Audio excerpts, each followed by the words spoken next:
Gold ist ein Thema. Maxi S, schwarz matt, Gold, Scheibenbremsen, ist ein bisschen auf Racing trimmt. Ja, es gibt nämlich einen wunderbaren Talflitzer.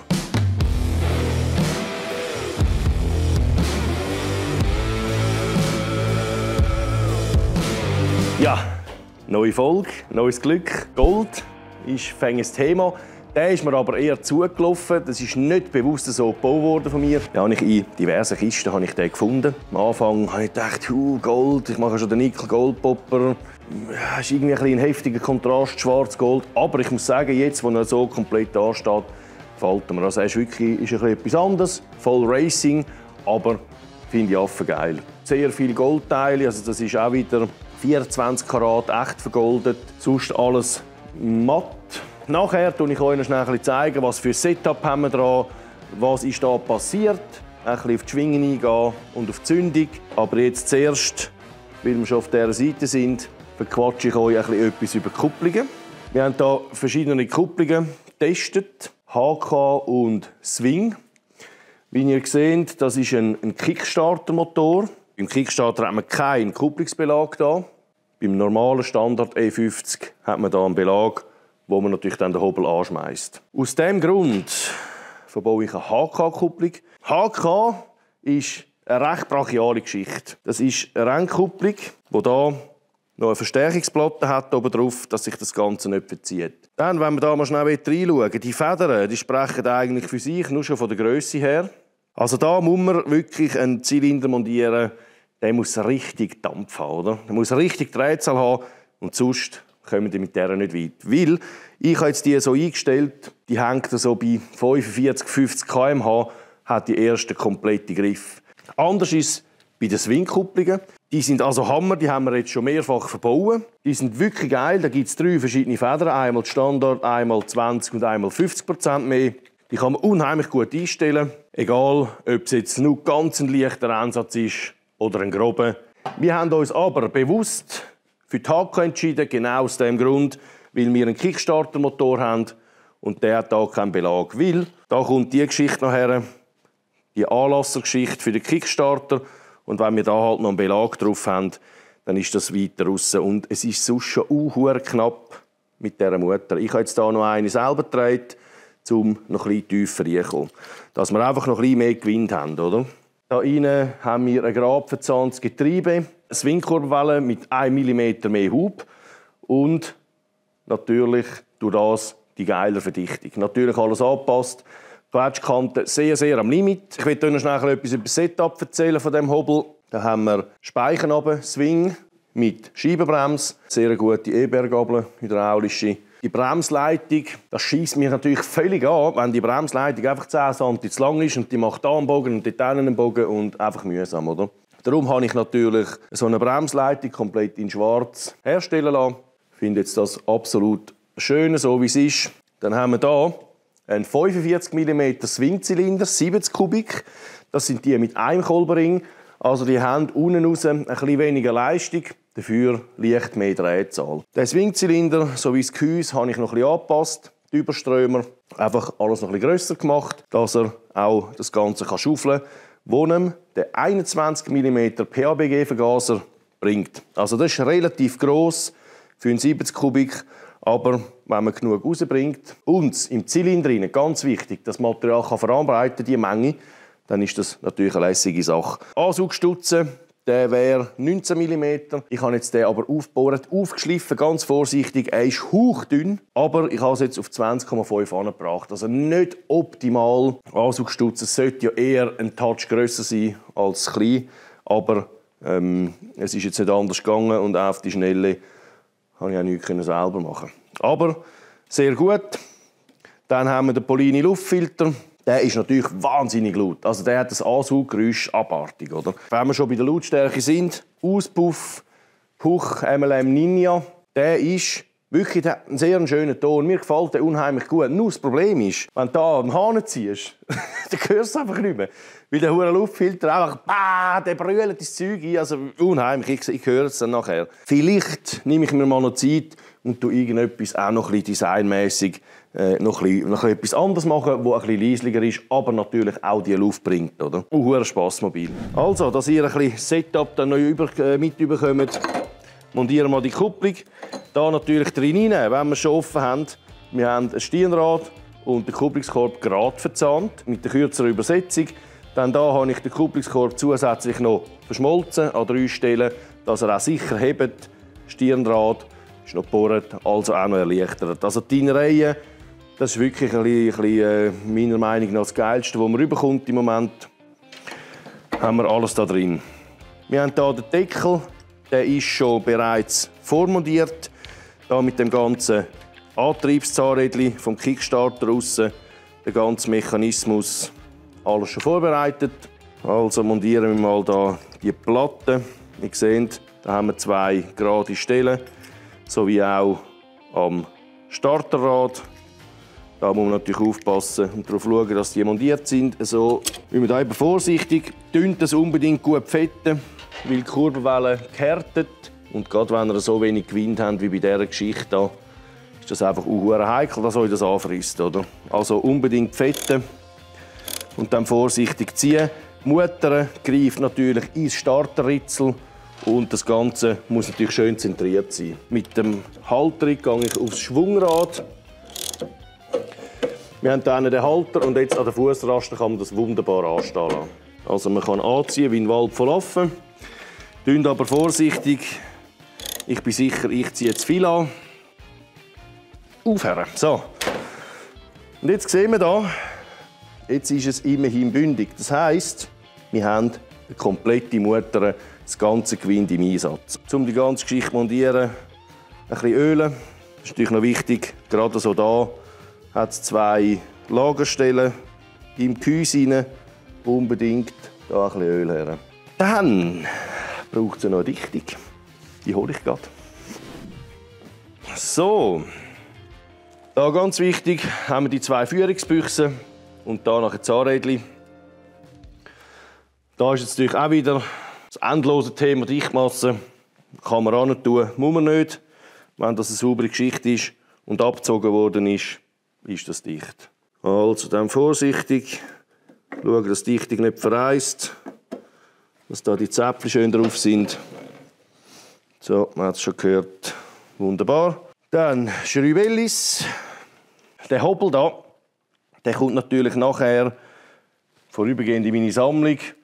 Aber ich denke, dass so ein bisschen das Racing nicht so mein Stil ist, denke ich, wenn einer nie läuft und sagt, ich muss das haben, dann werde ich den wieder verkaufen. Weil, ihr wisst ja, mein Lebensziel sind die motorisierten Tandem.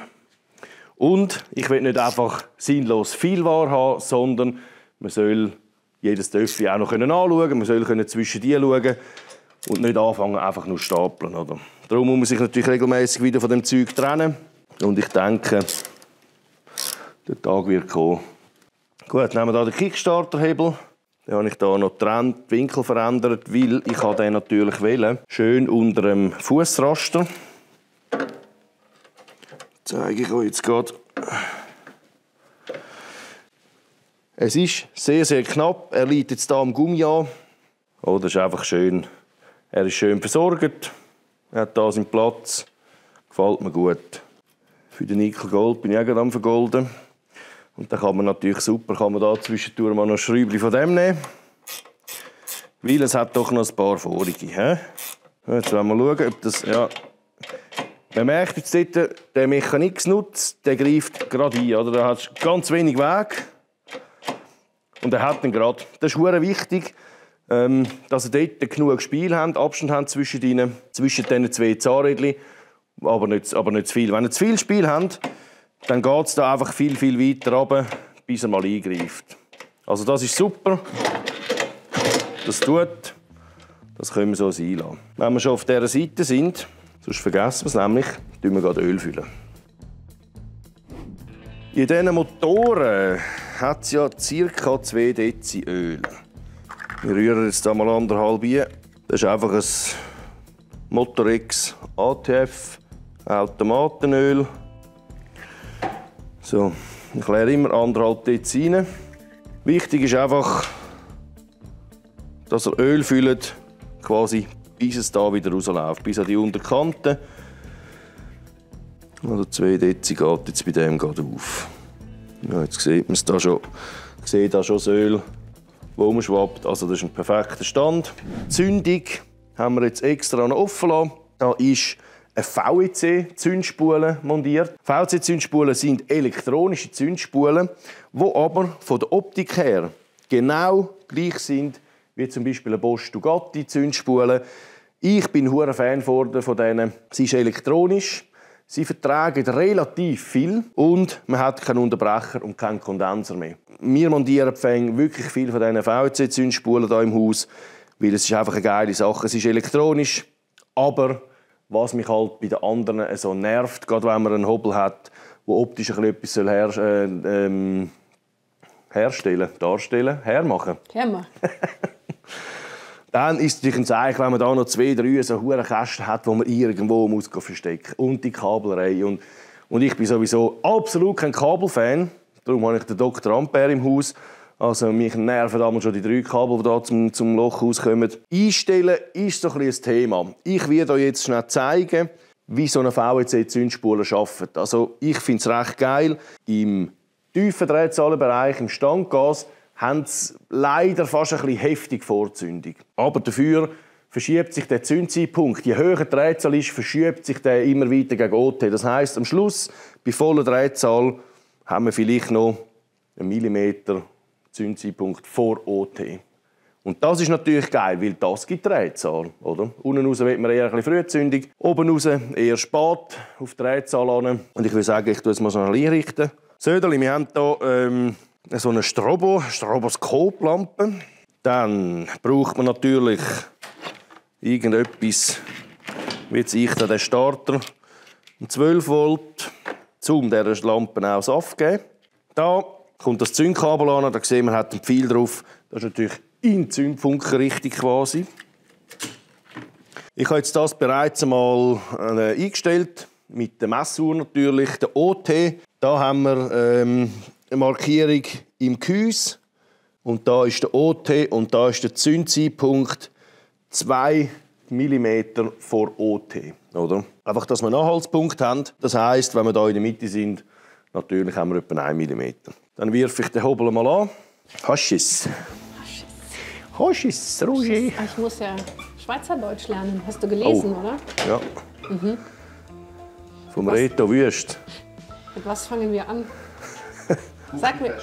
Ruchichästli. Ja, komm, aber nein, Zündzeitpunkt. Zündzeitpunkt. Ja, das klingt gut. Ja. Noch eins? Es darf noch ein aggressiveres K sein. Zündzeitpunkt. Zündzeitpunkt. Ja, Zündzeitpunkt.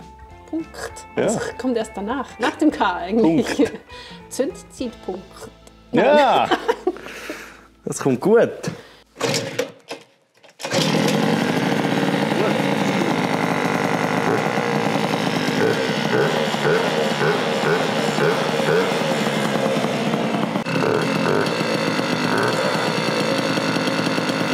Also, das sehen wir hier. Das sieht jetzt aus, wie wenn es immer Licht hat. Ist aber nicht so. Sobald ich auf den Punkt gehe, jetzt ist er im Standgas und jetzt hat er genau die 2 mm Vorzündung. Das ist eigentlich okay. Und sobald ich jetzt Gas gebe,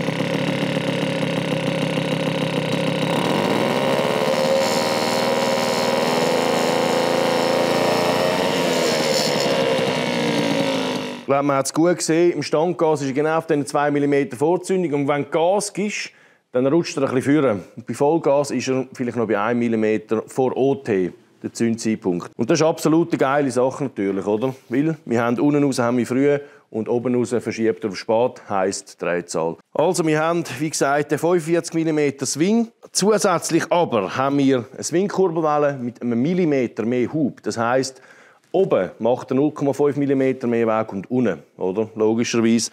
Das heisst, er hat auch noch eine geilere Verdichtung. Und er hat natürlich ganz minimal längere Ansaugwege etc. Also die Steuerzeiten sind ganz leicht anders als bei den normalen Kurbelwellen. Originalübersetzung Maxi ist ja 13:45. Ich habe jetzt hier bewusst keinen Bergesel wählen. Bergesel habe ich nämlich schon viel mit diesen ganzen 2- und 3-Gang-Sachs. Der soll auf Geschwindigkeit sein, darum bin ich hinten von 45 auf 38 runter, Sachranz, und das Ritzel von 13 auf 15 rauf. Das heisst, es ist eine relativ lange Übersetzung, aber dank dieser Kupplung, die natürlich viel Schlupf hat, die vielleicht bei 4'500 Tourenfängen einhängt, richtig, ist das absolut okay. Was man da jetzt auch noch gut sieht, wenn wir schon da hinten sind, der Pneu hat natürlich schon ein bisschen gelitten. Wir sehen, es ist brutal eng überall. Es ist ein 2,75er Gummi. Ich werde den natürlich noch wechseln auf 2,5. 2,75 ist einfach eng und es ist einfach völlig unnötig. Mit hinten dran hat man vielleicht beidseitig noch 2-3 mm Luft. Und wenn natürlich da, wenn so dieser Kette so brachial reisst, dann ist klar, dann macht das Rädchen halt irgendwie ein bisschen Weg. Und dann streift das. Und was natürlich noch dazu kommt, ist, das ist ein S, also das heisst, der federt ein. Und genau von dem kommen die Spuren, oder? Dann streift er ziemlich sicher da hinten, wenn er eingefedert ist. Wenn natürlich da ein Mandli, ein Uhu drauf hockt mit 70 Kilo, wird das nicht das Problem sein. Aber bei rechten Männern über 100. Ja, ein Uhu. Genau. Für einen Uhu ist es natürlich nichts. Für einen Uhu geht es vielleicht, ja. Sattel war auch dazu. Sieht brachial aus, ist aber wirklich ziemlich bequem. Allgemein das ganze Fahrverhalten und so ist recht sportlich, sehr direkt, sehr angenehm. Ich würde sagen, ich montiere noch den Golddeckel. Und dann... Willst du noch was zum Gold sagen? Ja, der hat sich natürlich da recht ins Zeug gelegt. Also, auch da hinten, Nummerhalterung unten dran, das ist alles vergoldet. Vergolden ist relativ teuer. Es ist vom Vorgang ist es gleich wie ein Verchromen zum Beispiel oder das Vernickeln. Aber du hast natürlich anstatt den Chromanteil in dem Bad hast du halt einen Goldbarren, oder? Es ist einmal etwas anderes, oder? Es ist einfach mal etwas anderes. Alles klar. Also, ich würde sagen, wir nehmen Benzin mit und gehen auf die Teststrecke.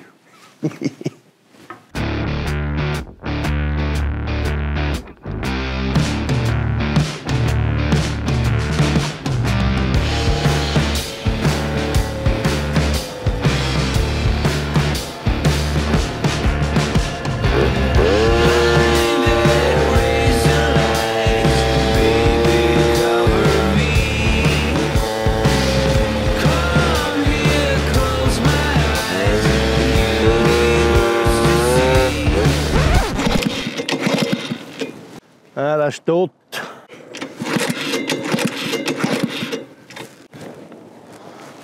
Da ist nichts mehr los.